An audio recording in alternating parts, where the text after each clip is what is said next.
Pemirsa, suksesnya penyelenggaraan ASEAN Para Games tahun 2022 tentunya harus mendapatkan dukungan dari berbagai pihak. Salah satunya adalah pemerintah Kota Surakarta yang memberikan dukungan mulai dari awal persiapan sampai dengan saat ini dimulainya pelaksanaan ajang ASEAN Para Games tahun 2022 ini. Dan pemirsa, kira-kira hal apa saja yang telah diberikan oleh pemerintah untuk menyukseskan event berskala besar ini? Kita akan bahas pada dialog kali ini. Sudah hadir bersama saya saat ini ada Kabid Rehabilitasi Sosial Dinas Sosial Kota Surakarta, Ibu Evi Mahanani Afianto SEMM. Assalamualaikum Bu Evi, apa kabar Bu? Waalaikumsalam, kabar baik Mbak Mona. Bagaimana dengan keadaan Kota Solo dan dukungan dari pemerintah Kota Surakarta terhadap ASEAN Para Games? Baik, selanjutnya pemirsa, di samping Bu Evi sudah ada Bapak yang ganteng juga nih menemani kita pada hari ini, paling ganteng di sini pastinya Pak ya, di antara kita bertiga. Kepala Bidang Penyelenggaraan E-Government Diskominfo SP Kota Surakarta ada Bapak Isnan Wihartanto SH. Apa kabar Pak Isnan? Waalaikumsalam warahmatullahi wabarakatuh. Assalamualaikum warahmatullahi wabarakatuh. Waalaikumsalam warahmatullahi wabarakatuh. Kabar baik Mbak? Ya. Ya. Tapi sebelum ke Pak Isnan, kita ke Bu Evi dulu ya Pak Oke, ya. Perempuan dulu yang ya. pertama nih kita akan wawancara juga pemirsa. Bu Evi, ini kita berbicara mengenai kota inklusif ini. Nah, sebenarnya kondisi dari kota Surakarta, kota Solo ini saat ini seperti apa Bu? Mengapa bisa dikatakan kota inklusif ini? Walaupun di media sosial kita sudah banyak melihat video-video dan juga ada beberapa foto-foto mengenai keadaan kota ini. Tapi mungkin dari Ibu bisa disampaikan dulu ini. Ya, disebut sebagai kota inklusif itu di mana masyarakat baik yang disabilitas maupun yang non disabilitas ini kita bareng-bareng dalam pembangunan di Kota Solo. Jadi seperti saya sampaikan bahwa dalam perencanaan pembangunan Kota Solo ini selalu melibatkan teman-teman disabilitas ini, karena kita ingin tahu apa yang menjadi kebutuhan mereka dalam pembangunan. Jangan sampai kita membangun sebuah gedung itu tetapi tidak bisa dipakai oleh teman-teman disabilitas, ataupun juga area publik ya, itu juga semuanya harus ramah, baik disabilitas maupun juga ramah lansia dan juga ramah anak. Nah ini yang membuat Kota Solo ini menjadi kota inklusif, bahkan di dalam pendidikan, kemudian di dalam kesehatan, kemudian di dalam ketenagakerjaan dan juga ekonomi kreatif pun baik yang teman-teman disabilitas ini selalu diikut sertakan sehingga agar karena kita ingin persamaan hak seperti tertuang dalam kita mempunyai Perda 9 tahun 2020 tentang perlindungan dan pemenuhan hak disabilitas. Di situ semuanya tertuang dalam Perda Kota Surakarta. Baik, sudah dijelaskan oleh Bu Evi, berarti memang Kota Surakarta ini kondisi masyarakatnya adalah saling dukung gitu Bu ya, dari segala sisi kehidupan, dari dimensi kehidupan sosial, ekonomi, budaya dan sebagainya. Nah, selanjutnya ke Pak Isnan nih Pak, kalau kita berbicara mengenai komitmen, ini adalah hal yang sangat penting untuk diketahui juga oleh masyarakat. Nah, sejauh ini kalau komitmen dari pemerintah Kota Surakarta untuk mempertahankan gelar kota inklusif ini seperti apa Pak Isnan? Ya, jadi tadi disampaikan Bu Evi sudah panjang lebar, tapi intinya bahwa Kota Surakarta ini banyak hal yang sudah dilakukan untuk mendukung baik kota inklusif maupun juga kota yang ramah difabel. Ya. Beberapa hal yang dilakukan, salah satunya juga selain Perda tadi, aplikasi di lapangannya ada namanya tim advokasi difabel. Tim advokasi difabel. Di mana tim advokasi difabel ini kita libatkan dalam kalau program pemerintah ya, dalam hal kita misalnya kayak kemarin membangun Pasar Klewet. Dalam pembangunan itu TAD itu kita libatkan saran-sarannya, masukannya, aksesibilitas mereka ke pasar itu bisa mudah, enak. Itu sudah kita libatkan. Jadi itu salah satu komitmen kita untuk menjaga atau melakukan konsekuensi daripada kita ramah difabel. Kemudian di kota Surakarta adalah satu-satunya kota yang pertama yang sudah menyelenggarakan uji coba transportasi untuk bis kota dengan menggunakan bis low deck ya. Dan itu kemarin di Januari itu bis itu sudah diuji cobakan. Dengan diuji cobakan kita libatkan lagi TAD, tim advokasi difabel itu untuk mencoba. Karena setelah mereka sendiri yang coba, kesempurnaan akan kekurangannya mereka yang tahu. Jadi dari teman-teman difabel mencoba banyak masukan-masukan sehingga bis itu akan lebih disempurnakan lagi sebelum nanti dioperasionalkan ke lapangan. Itu salah satu beberapa komitmen yang bisa kita lakukan. Juga di tempat-tempat pelayanan publik ya, misalnya kalau di tempat kita yang paling banyak dikunjungi adalah kaitannya dengan pelayanan di Dispenduk Capil. Di Dispenduk Capil itu KTP, KK itu kan paling banyak. Itu di sana juga untuk pelayanan difabelnya sudah cukup diperhatikan, disiapkan kursi roda, akses-akses sehingga teman-teman yang mengurus, saudara-saudara kita yang mengurus administratif kependudukan itu akan lebih nyaman, lebih mudah. Gitu. Banyak banget yang sudah kita lakukan. Kalau saya ceritakan mungkin 2 hari nggak selesai. Saking banyaknya komitmennya sudah waktunya nggak cukup. Gitu, Pak. Baik, berarti dari segi infrastruktur tadi sudah sangat serius pemerintah Kota Surakarta menyukseskan hal tersebut, dan juga dari berbagai segi lainnya pelayanan publik juga dipermudah teman-teman disabilitas ini. Baik, selanjutnya kita sudah berbicara mengenai infrastruktur, apa yang komitmen pemerintah Kota Surakarta. Nah, saat ini ajang pelaksanaan ASEAN Para Games 2022 ini adalah salah satu momen yang sangat penting sekali, salah satu kesempatan juga bagi teman-teman disabilitas. Nah, saya ingin ke Bu Evi. Bu Evi, kalau melihat hal ini dengan waktu yang mepet juga, tentunya bagaimana Dinas Sosial Kota Surakarta ini merangkul teman-teman atlet disabilitas kita untuk bisa sukses dalam mengikuti kegiatan ASEAN Para Games 2022 ini. Ya, kita memberikan support karena mereka itu sama dengan kita. Bahkan mungkin kita yang non disabilitas ini belum tentu bisa seperti mereka yang atlet-atlet para games ini ya, yang luar biasa sekali. Nah, ini bentuk dari kita seperti itu, mensupport, kemudian kita juga membangun rasa kepercayaan diri kepada teman-teman disabilitas dengan cara tadi yang kita inklusif, kita sudah membuat istilahnya memfasilitasi mereka seperti mereka juga bertanding, misalnya untuk latihan-latihan di mana lapangan-lapangan juga sudah disabilitas untuk kemudian layanan-layanan di kesehatan, kemudian di layanan apa ini juga merupakan salah satu bentuknya, termasuk di hotel-hotel.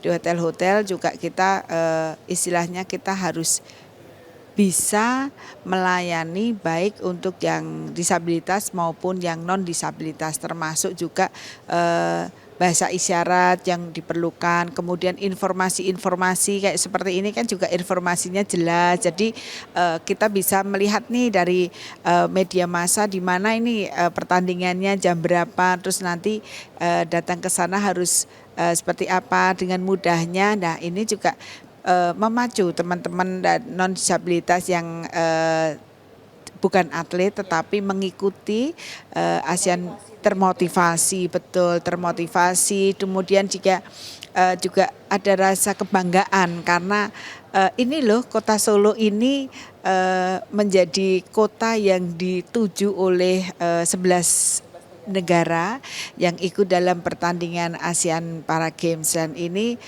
membuat kita Kota Solo ini semakin yakin dan semakin baik lagi untuk nanti penyelenggaraan di event-event internasional lainnya. Berarti seperti itu dukungan yang tadi diberikan oleh Dinas Sosial juga. Nah, Bu Evi tadi sempat nyentil nih sedikit soal memberikan informasi kepada masyarakat. Nah, sekarang saya akan bertanya langsung kepada Pak Isnan. Pak Isnan, ini kalau mengenai Dinas Kominfo ya tentunya adalah tugasnya untuk memberikan informasi yang aktual dan juga terpercaya cepat begitu Pak kepada masyarakat. Nah, sejauh ini dari sejak awal ditunjuknya Kota Solo ini sebagai tuan rumah pelaksanaan ASEAN Para Games 2022, hal apa saja yang kita lakukan bersama dengan teman-teman media lainnya begitu Pak, agar satu informasi juga kepada masyarakat Pak? Ya, terima kasih Mbak.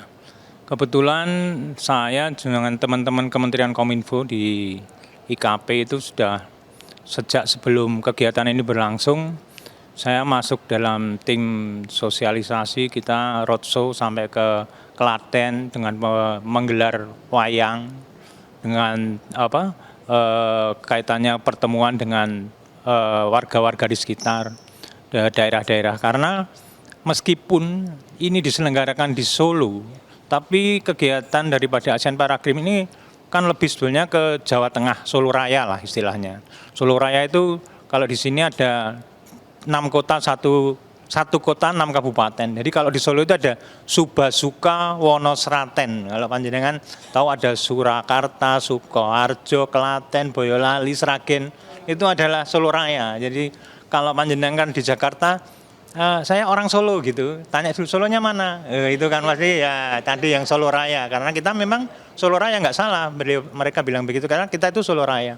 Jadi apalagi ini kan kegiatan ini tidak hanya di Solo, kita ada di Sukoharjo, ada di Karanganyar, gitu. Kegiatan ini ada satu juga di Semarang, yang kegiatan renang kan di Semarang. Jadi yang punya kerja ini sebenarnya adalah Solo Raya dan sekitarnya, khususnya di Jawa Tengah. Sehingga kaitan ini perlu kita sosialisasikan tidak hanya di Solo, supaya masyarakat di sekitarnya juga ikut peduli. Karena apa? Beliau-beliau yang dari tamu 11 negara itu datang ke sini, setelah itu kan pasti juga mereka akan refreshing, akan datang ke suatu wisata-wisata, di mana wisata-wisata itu ya ada di Solo Raya ini, kalau yang dekat dari Solo, sehingga kita mengharapkan mereka lebih ramah, menyiapkan hal-hal yang mungkin nanti lebih baik, dan itu kita sampaikan. Jadi kita sudah melakukan roadshow itu dengan teman-teman kementerian untuk persiapan ini, dan juga kaitannya dengan sekarang ini, saat ini posisi di mana ada media center di sini, kebetulan saya juga dilibatkan oleh teman-teman di sini untuk menjadi narahubung, sehingga kegiatan semua yang terupdate di sini, di media di tempat ini kan selalu dibuat rilis ya. Rilis itu selalu kita sharekan ke grup. Saya ada grup radio, saya ada grup sosmed, saya ada grup pers gitu. Kita share. Jadi mereka biar cepat tahu, biar cepat mensosialisasikan, biar branding ASEAN Para Games ini bagus gitu. Jadi kita harapkan benar-benar bahwa kaitannya dengan komunikasi dan informasi ini menjadi sesuatu yang sangat penting. Jangan sampai singkatan Diskominfo itu nanti jadi dipelesetkan jadi diskomunikasi dan misinformasi. Iya toh Mbak? Jangan sampai, makanya kita harus informasi cepat, akurat, benar. Oke. Dan yang paling penting Bu Evi dan juga Pak Isnan, bukan hanya berhenti pada pelaksanaan ASEAN Para Games ini, Kota Solo tetap harus menjadi kota inklusif ke depannya dan masyarakatnya harus tetap bisa saling bergotong royong. Terakhir kita minta closing statement dari Pak Isnan dan juga Bu Evi, mungkin Bapak dulu terkait dengan bagaimana kita bisa mempertahankan dari kota inklusif ini dan juga penyebaran informasi di Kota Solo tetap satu suara gitu Pak. Iya. Intinya itu tadi, bahwa kalau yang kota inklusi, kota ramah difabel, komitmen pemerintah Kota Surakarta akan terus mengembangkan, terus membangun, terus menyempurnakan, misalnya akses-akses kayak di trotoar itu kan kita sudah ada blok yang kita khusus ini ya untuk jalan-jalan teman-teman kita yang tidak bisa melihat, akses ke mall, ke perkantoran, itu harus ada tempat-tempat yang bisa untuk teman-teman yang bisa pakai kursi roda ini sudah kita himbau terus, sehingga pada saatnya nanti itu semua yang bisa tempat-tempat itu bisa terakses dengan mudah oleh teman-teman difabel. Itu yang kaitannya dengan kota inklusif. Terus kemudian yang selanjutnya yang informasi tadi, memang kita harus berusaha semaksimal mungkin informasi-informasi khususnya tentang ASEAN Para Games ini bisa didapatkan oleh masyarakat secara akurat dan cepat, sehingga peran teman-teman di sini khususnya teman-teman yang menangani kaitannya dengan bidang informasi ini harus bersinergi, sehingga juga kaitannya dengan branding. Branding itu sebenarnya tidak hanya Kota Solo aja yang harus di-branding, karena ini sifatnya kan internasional, membawa nama Indonesia juga, khususnya keramahan. Kota Solo kan terkenal dengan kota yang ramah, ya ta? Ramah terhadap pendatang, orangnya murah senyum, baik hati dan tidak sombong. Aduh, Itu ya, lengkap Mbak. sekali Kota Solo, berarti nyaman Terima kasih, kalau ya. kita ke Solo. Iya, Terima kasih pastilah. Pak Isnan. Ya. Lanjut Bu Evi, silakan Bu. Ya, terima kasih. Satu, dengan adanya ASEAN Para Games ini, kegiatan ini membuktikan bahwa dengan bergandengan tangan, baik pemerintah, masyarakat, baik yang disabilitas, non-disabilitas, ini kita bersama-sama dan pasti kita yakin bisa akan mengadakan event yang lebih baik lagi, dan juga membuktikan bahwa tidak menjadi istilahnya disabilitas itu bukan suatu istilahnya merasa terbebani atau merasa sendirian atau merasa istilahnya rendah diri, tetapi kita akan terus support untuk teman-teman disabilitas ini bahwa mereka mampu, mereka mempunyai talent yang luar biasa, seperti yang saat ini bertanding itu karena dari dalam diri mereka ini mereka yakin bahwa mereka itu bisa seperti yang teman-teman lainnya, termasuk yang maskotnya itu Raja Molo, itu adalah kekuatan yang ada di dirinya yang tidak terlihat. Jadi kita tidak usah melihat diri kita, oh saya seperti ini berarti saya nanti tidak mampu, tapi tidak. Tapi kekuatan bahwa saya pasti harus bisa untuk mencapai sesuatu hal yang baik, dan kedepannya terutama juga untuk keluarga yang mempunyai anak saudara penyandang disabilitas ini, jangan malu karena apapun menyembunyikan, tetapi harus mendorong agar mereka itu lebih terbuka dan bisa berkreasi serta memberikan dukungan penuh.